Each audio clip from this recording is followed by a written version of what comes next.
What is a sports injury to the shoulder? If there was a sporting injury, for example, a throwing athlete throwing, or a catching athlete catching, or a cyclist falling off their bike, or for any matter, a baseball catch that jumps over the wall, for any reason when the shoulder is involved and gets injured, it's called a shoulder injury. What are the most common ones? The shoulder, the ball and socket has a inside lining on the cartilage. It's called a labrum.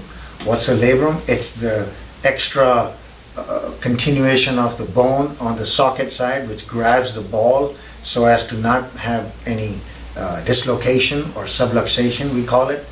So when that happens and the labrum tears, we tend to call it a sports injury, labrum tear.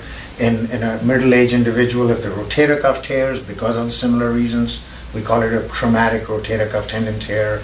A lot of times the shoulder dislocates if the ball falls out of the socket. For that matter, then we have to not only put it back together, but also figure out what structures were injured so we could fix those structures so the ball would not dislocate out of the socket again, period. At this point, if you have any further questions and you want to call me, please call Carolina Regional Orthopedics.